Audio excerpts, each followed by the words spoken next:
कहानी हमें शियो की साधारण सी जिंदगी में ले जाती है, जहां वो अपने पुराने दोस्तों और बचपन के दोस्त से मिलता है। दोस्त उसे बाहर घूमने के लिए बुलाते हैं, मस्ती करने को कहते हैं, लेकिन शियो कोई बहाना बनाकर टाल देता है। सच तो ये है कि डिटेक्टिव डू ने उसे ट्रेनिंग के लिए बुलाया है। ये ट्रेनिंग कोई आम ट्रेनिंग नहीं, ये पहाड़ों के बीच बने एक गुप्त बंकर में होनी है। पहाड़ों पर चढ़ते वक्त शियो को एक पल के लिए अपने पिता की परछाई दिखती है। वो याद जो उसे आज भी अंदर कुरेदती रहती है, जैसे कोई पुराना जख्म। बंकर पहुंचते ही डिटेक्टिव डू उसे अंदर ले जाता है और कहता है, अब तुम्हारी असली ट्रेनिंग शुरू होगी, लेकिन ट्रेनिंग की शुरुआत ही दिल दहलाने वाली है। डिटेक्टिव अचानक शियो पर हमला कर देता है और चिल्लाता है, किम शिन कोई साधारण कातिल नहीं, वो एक शैतान है जो प्रशिक्षित एजेंट्स को भी खाली हाथों मार सकता है। तुम्हें हर स्थिति के लिए तैयार रहना होगा। शियो जैसे तैसे खुद को बचाता है और अपने चाकू से पलटवार करने की कोशिश करता है। डिटेक्टिव उसकी हिम्मत की तारीफ तो करता है, लेकिन कहता है, जेल में किम शिन जैसे जानवर को मारने के लिए ये छोटा सा चाकू कुछ नहीं करेगा। उधर जेल की अंधेरी दुनिया में हमें किम शिन की क्रूरता दिखती है। कुछ गुंडे उसे चाकू दिखाकर डराने की कोशिश करते हैं, लेकिन किम शिन ने पहले ही उनके एक साथी को बंधक बना लिया है।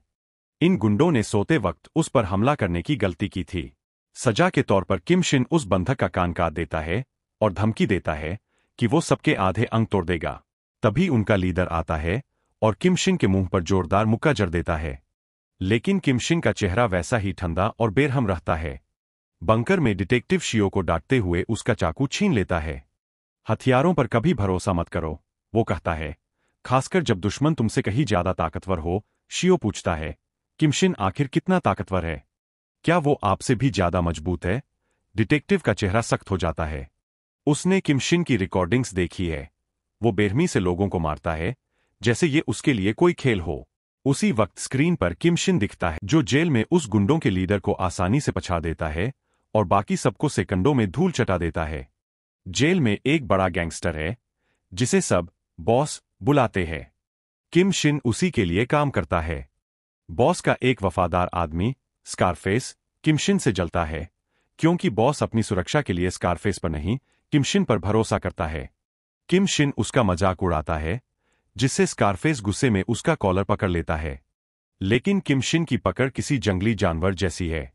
वो स्कारफेस का हाथ ऐसा मरोड़ता है कि वो दर्द से चीख उठता है।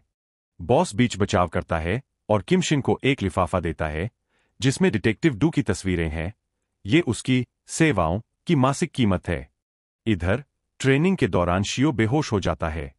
जब उसकी आंख खुलती है, तो वो खुद को डिटेक्टिव के मरे हुए बेटे के कमरे में पाता है। कमरा वैसा ही है जैसे उसका बेटा छोड़ गया था, लेकिन बाकी का घर कबाड़ खाने जैसा है।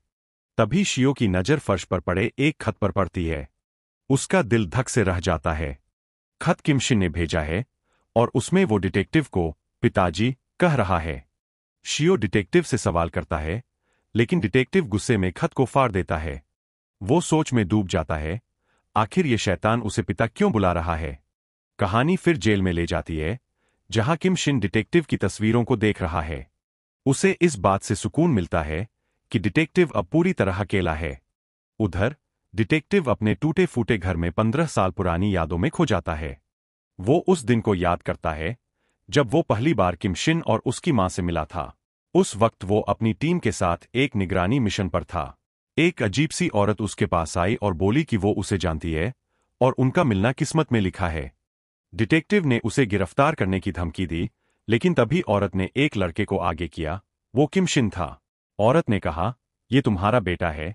किम शिन ने भी उसे पिताजी कहा, जिससे डिटेक्टिव का गुस्सा भड़क गया। उसने सोचा कि ये बस एक पागल मां बेटे की जोड़ी है।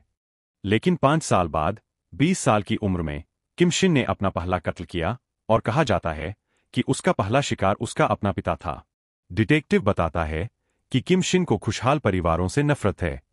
वो उन्हें देखकर आपे से बाहर हो जाता है और उसका भीतर का कातिल जाग उठता है। ये सुनकर शियो का इरादा और पक्का हो जाता है। वो उस शैतान को खत्म करने की कसम खाता है, जिसने उसके पिता की जान ली। वो डिटेक्टिव से कहता है, मुझे उस राक्षस को खत्म करने का मौका दो। डिटेक्टिव मान जाता है, लेकिन कहता है, आज से तुम इंसान नहीं, एक तीर हो। इसके बाद शियो की ट्रेनिंग का सबसे क्रूर दौर शुरू होता है। वो अपने दोस्तों से दूर रहने लगता है, अजीब अजीब बहाने बनाता है। दोस्त उसे हर दिन चोटों और जख्मों से भरा देखकर परेशान हो जाते हैं। डिटेक्टिव उसे एक साथ कई दुश्मनों से लड़वाता है, जहां उसे सिर्फ मार खानी है और तब तक बर्दाश्त करना है जब तक उसकी सहनशक्ति की सारी सीमाएं टूट न जाएं। खाना खाते वक्त भी उसे यातना दी जाती है। भारी भारी हथियारों से उस पर वार किए जाते हैं। 4 महीने की इस अमानवीय ट्रेनिंग के बाद शियो बदल जाता है। वो अब कमजोर नहीं रहा। उसकी ताकत और लड़ने की कला आसमान छूने लगती है। वो एक चलता फिरता हथियार बन चुका है।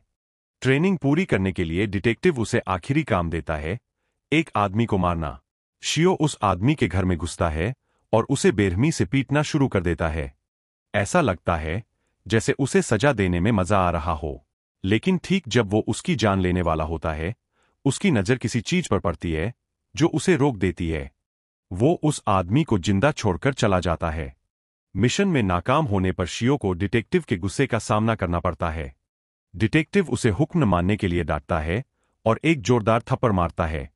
लेकिन शियो टूटता नहीं। वो बताता है कि उसने उस आदमी को इसलिए नहीं मारा क्योंकि उसने बिस्तर के नीचे छिपे उसके रोते हुए बेटे को देख लिया था। उस बच्चे ने उसे अपने दर्द भरे अतीत की याद दिला दी और उसका हाथ रुक गया। ये सुनकर डिटेक्टिव और भड़क जाता है। वो चिल्लाता है, तो क्या अगर किमशिन किसी बच्चे को अपनी ढाल बना ले तो तुम उसे भी छोड़ दोगे? शियो शांति से लेकिन दृढ़ता के साथ जवाब देता है, मैं किमशिन को मारने के लिए तैयार था, लेकिन मैं कभी राक्षस बनने को तैयार नहीं हुआ। मैं उस कातिल जैसा नहीं बन सकता। डिटेक्टिव कहता है, अगर ऐसा है तो ये सब बेकार है।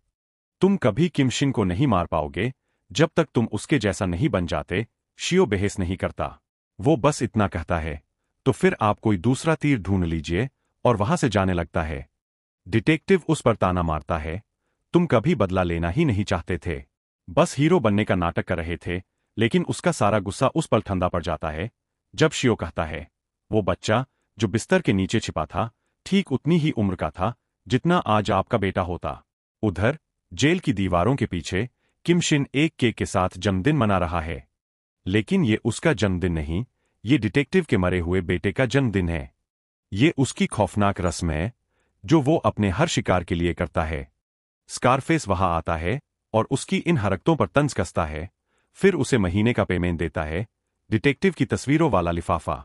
किमशिन उन तस्वीरों को अपने 6 उंगलियों वाले हाथ से उठाता है और उसकी आंखों में वैसी चमक आती है जैसे किसी बच्चे को नया खिलौना मिला हो। उसकी ये शारीरिक खासियत, 6 उंगलियां, उसके खतरनाक और अजीब होने का एक और सबूत है। कहानी फिर हमें एक पब्लिक बाथ हाउस में ले जाती है जहां डिटेक्टिव डू और शियो एक साथ है। लोग उन्हें देखकर हैरान हैं। शियो की बातों ने डिटेक्टिव के दिल को छू लिया है। गर्म पानी के बीच जहां सारी रैंक और ओहदे गायब हो जाते हैं, डिटेक्टिव शियो की पीठ साफ करते हुए कहता है, बदला लेने के लिए मैंने अपनी इंसानियत छोड़ दी, क्योंकि एक इंसान के लिए उस शैतान को मारना नामुमकिन है। शियो उसकी बात से सहमत है, लेकिन एक ऐसा सवाल पूछता है जो डिटेक्टिव को झकझोर देता है। आपको क्या लगता है, अगर आप राक्षस बन गए तो आपका बेटा आपके बारे में क्या सोचेगा? डिटेक्टिव एक पल के लिए खामोश हो जाता है, फिर कहता है, उसे ये बिल्कुल पसंद नहीं आता। वो बहुत अच्छा लड़का था। शियो कहता है, शायद मेरे पिता भी यही सोचते होंगे। उस पल दोनों अपने खोए हुए अपनों को याद करते हैं और उनके बीच एक अनकहा रिश्ता बन जाता है, जैसे बाप और बेटे का। लेकिन ये रिश्ता किसी और को आग बबूला कर रहा है।